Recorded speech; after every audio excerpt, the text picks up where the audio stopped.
Bom dia, meus amados irmãos, graça e paz do Senhor Jesus. Vamos aos nossos minutos devocionais, continuando com a carta de Paulo aos Filipenses. Agora, Filipenses capítulo 1, versículos 7 a 11. Diz assim a palavra do Senhor: Aliás, é justo que eu assim pense de todos vós, porque vos trago no coração, seja nas minhas algemas, seja na defesa e confirmação do Evangelho, pois todos sois participantes da graça comigo. Lembre-se que, após ter se apresentado, tanto ele quanto Timóteo, o apóstolo Paulo, que saudou com a graça e a paz do Senhor, deu graças a Deus pela vida deles. Ou seja, nós vimos que Paulo tem uma consciência plena de que, mesmo sendo ele o evangelizador, aquele que fez a obra ali naquela cidade, mesmo que ele tenha levado a palavra, a obra veio do Senhor. Bem, a palavra é do Senhor, obviamente, e o Espírito Santo foi quem aplicou essa palavra ao coração deles. Então, ele dá graças a Deus, mas ele deixa evidente para os irmãos que o sentimento e essa relação dele com os irmãos é uma relação que tem a ver com os fundamentos, desde o momento que ele chegou e levou a palavra do Senhor àquela cidade, e que, portanto, ele se sente responsável por eles. Há uma relação real ali, que ele vai, então, mencionar nesse bloco que nós estamos vendo. Como ele disse, trago no coração a vida deles. Então, o apóstolo Paulo tinha um verdadeiro afeto por eles. Ele estava preso, como ele disse, nas minhas algemas. E ele sabe que os irmãos estão preocupados com ele. Então, observe que o relacionamento, ele vinha da parte de Paulo, mas também voltava da parte dos irmãos. E ele está muito grato a Deus por ver isso na vida deles. Ver que eles amavam a Deus e por isso estavam cooperando com a obra do Senhor. E que eles amavam o apóstolo. Havia uma verdadeira relação de amor, que ele inclusive vai mencionar esse amor. Confirmando que a palavra chegou lá de verdade. A palavra chegou lá e estava produzindo frutos. Bem, poderíamos aqui fazer um paralelo com Tessalônica, Porque em Tessalonicenses, o apóstolo Paulo também diz que os frutos confirmavam uma conversão genuína deles, Que é o que ele também está mencionando aqui. Só que lá em Tessalonicenses, ele diz que o amor abnegado, uma fé operosa e a esperança firme, mesmo diante das lutas, perseguições, tribulações, mostravam que houve uma obra do Espírito Santo, pela palavra do Senhor, no coração deles. Aqui ele vai mais especificamente falar daquilo que estava acontecendo nessa relação. Eles estavam preocupados com o apóstolo Paulo, eles tinham amor pelo apóstolo Paulo, eles estavam ali perseverando. Então, essa relação deles mostrava a obra do Senhor na vida deles. E ele louvou ao Senhor por isso e menciona agora, E menciona para os irmãos. Eles estavam se tornando participantes, ou eles eram participantes da graça com ele.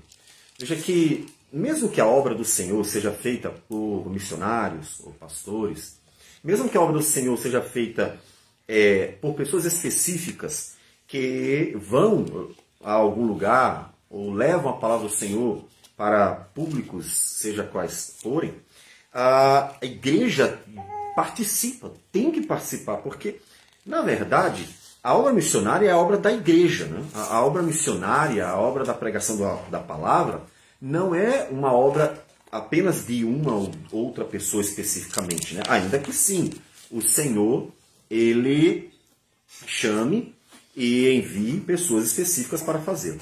Mas isso envolve a igreja toda, porque envolve a oração, envolve as ofertas, a contribuição, envolve o apoio até emocional, O estar ajudando, apoiando.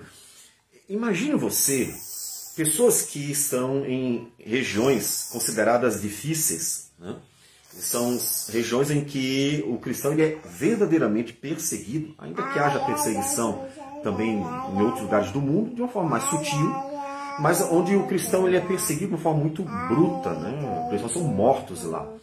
E essas pessoas que estão sendo perseguidas, esses missionários, esses pastores, que estão pregando o evangelho, mas escondidos, tudo muito discreto, e todo aquele momento tenso, né? Toda aquela missão tensa, o quanto eles precisam da oração e do apoio, né? Saber que há pessoas que se preocupam com eles, que cuidam, que estão orando, e que até escrevem, né? Olha, estamos aqui preocupados com vocês. Isso motivou o apóstolo Paulo, percebe?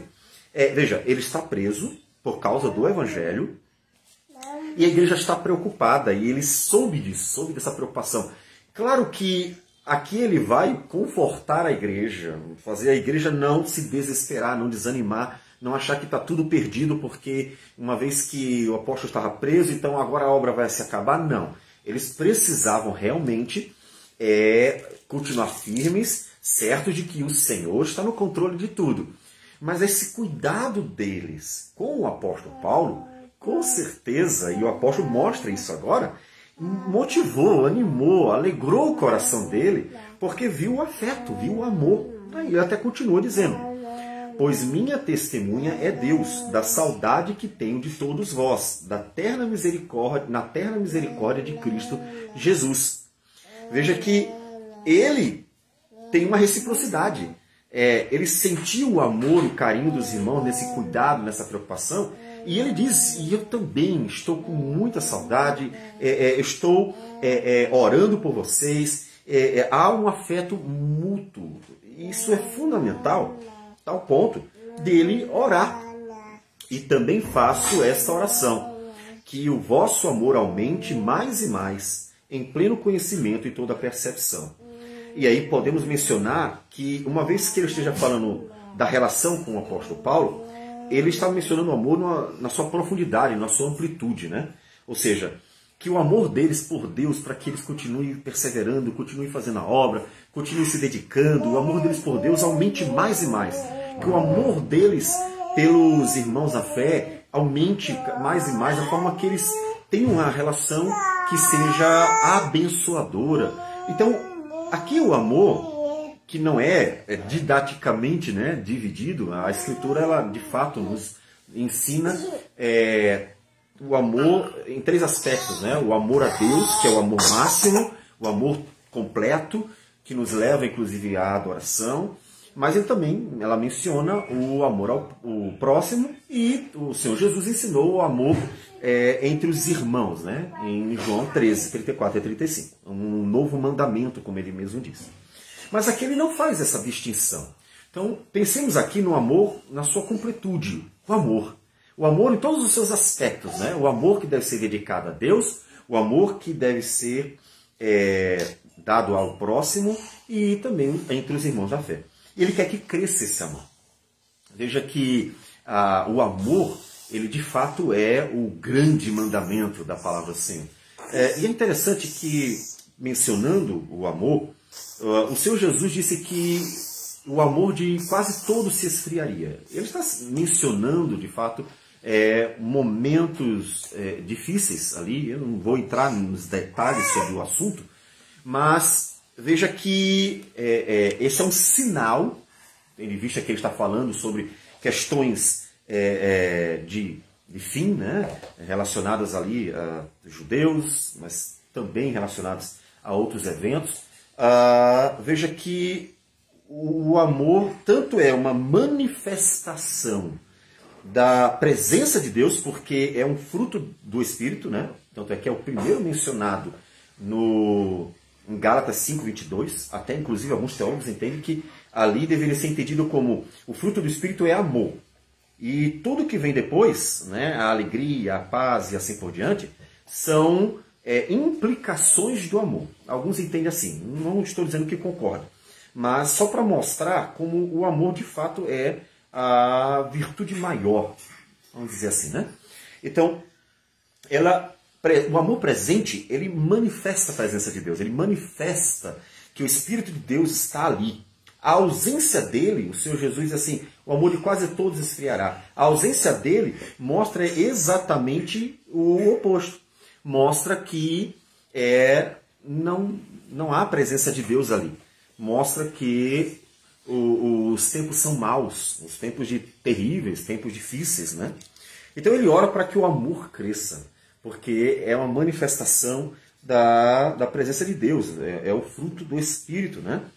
E veja que ele diz mais: para aprovardes as coisas excelentes e seres sinceros e inculpáveis para o dia de Cristo, cheios de fruto de justiça, o qual é mediante Jesus Cristo para a glória e louvor de Deus. Percebe a relação que ele faz do amor como uma virtude maior, né?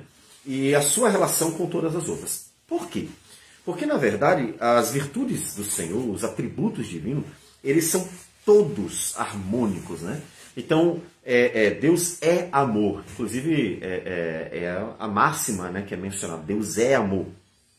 Ainda que Deus seja misericórdia, Deus seja justiça, todos os atributos deles estão relacionados. Então, onde há o verdadeiro amor, tem que haver as outras coisas, né? Então, é mais ou menos assim: não tem como haver um amor de Deus, não estou mencionando o sentimentalismo do mundo, porque o mundo chama os pecados até de amor, né? O amor venceu, por exemplo. Aí temos movimentos estranhos que chamam, né, as suas ideologias de amor. Então, isso é sentimentalismo e não tem nada a ver com a virtude amor. Não é um sentimento, estou mencionando o que é virtude, o atributo divino, o amor. Onde há verdadeiramente o fruto do Espírito, que é o amor, há também os outros. Por quê? Porque eles são harmônicos, não tem como separar, não tem como haver um e não haver o outro. Não tem como haver o amor e não haver a justiça, né? Não tem como haver uma coisa e não haver as outras coisas também, ou seja, as outras virtudes. Então, ele pede que o amor cresça, porque o amor é uma expressão da presença do Espírito Santo, o verdadeiro amor. E a igreja deveria continuar crescendo. Ele está vendo isso na igreja pela preocupação, pelo cuidado, pelo zelo, pela perseverança. Ele está vendo o amor de Deus, porque é uma relação com Deus e também com o apóstolo Paulo, com os outros irmãos. E ele quer que isso cresça. Que crescendo o amor, cresce também o resto. Porque, como nós falamos, é uma virtude completa, né? A virtude é relacionada a tudo, né? Não tem como separar. A gente separa didaticamente, e claro, a gente se manifestam, né? Também de forma peculiares, mas pensando aqui num pacote, é um pacote que são as virtudes, são os atributos de Deus. Todos eles estão relacionados, tudo está relacionado. Então, o apóstolo Paulo ora por eles. Então, é uma coisa que você deveria, então, deve pensar, né? Deve orar por isso, para que o amor de Deus cresça, o amor de Deus, ele aumente na vida da igreja. Quando você percebe que em tempos difíceis as pessoas estão frias, as pessoas estão indiferentes, as pessoas estão fazendo mal ao outro e não estão nem aí, e coisas dessa natureza, isso é o que o Jesus disse, né? O amor de quase todos esfriará. Ou seja, se até a própria igreja ela já não tem mais o amor, que é o amor de Deus, a virtude amor, então você vai imaginar que ele esteja onde, né? Então, por isso deve ser uma preocupação da igreja isso. A preocupação da igreja é que a presença do amor seja sempre real, seja sempre, aí como disse, a virtude, seja sempre crescente, porque isso manifesta sim que a igreja está vivendo na presença do Senhor, o Espírito de Deus está enchendo a igreja e, consequentemente, havendo verdadeiro amor, porque Deus é amor, haverá também os demais atributos divinos, né? As virtudes do Senhor ou o fruto do Espírito, porque todos estão relacionados harmonicamente. E a gente deve, então, estar sempre olhando para isso. Portanto, veja, se você percebe que são dias difíceis e que o amor praticamente se acabou, as pessoas vivem apenas uma religiosidade, então já se preocupe, já pensa assim, olha, são dias maus. E quem é que sinaliza isso? Jesus disse, a ausência do amor. A ausência do amor que mostra que é só uma religiosidade, mais nada. Porque não há uma virtude. E a virtude que manifesta máxima, que são os 3 grandes mandamentos da lei, né? É o amor. Não há ele, não vai haver os restos. Se não houver amor, não haverá justiça. Se não houver amor, não haverá paz. Se não houver amor, não haverá verdadeira alegria naquilo que é bom. E assim por diante. Então, a igreja tem que se preocupar com isso. Em haver o fruto do Espírito, a manifestação do amor, o grande mandamento da lei, para que com ele haja todo o restante e a igreja sim esteja mostrando que está vivendo ou manifestando uma vida cheia do Espírito Santo. Vamos orar ao Senhor. Senhor Deus amado, bendito o teu nome. Nós te louvamos, te glorificamos, agradecemos por tudo e pedimos que o Senhor nos ajude como geração, porque a nossa geração é uma geração que tem vivido dias difíceis. Nós temos visto que o amor se esfriou, a virtude, ela não está se manifestando, parece não estar presente. O que sinaliza, Senhor Deus, que a geração está vivendo uma religiosidade tão somente. Por isso que também não se vê as demais virtudes. Ajude a tua igreja, Senhor Deus, porque só o Senhor pode enchê-la com o teu Santo Espírito e assim fazê-la manifestar as virtudes do Senhor e glorificar o teu nome por meio delas, manifestando a máxima que é o amor, de forma que o Senhor, que é amor, seja glorificado no teu povo. E em nome de Jesus que nós oramos. Amém, Senhor. Deus abençoe a todos e tenham um bom dia.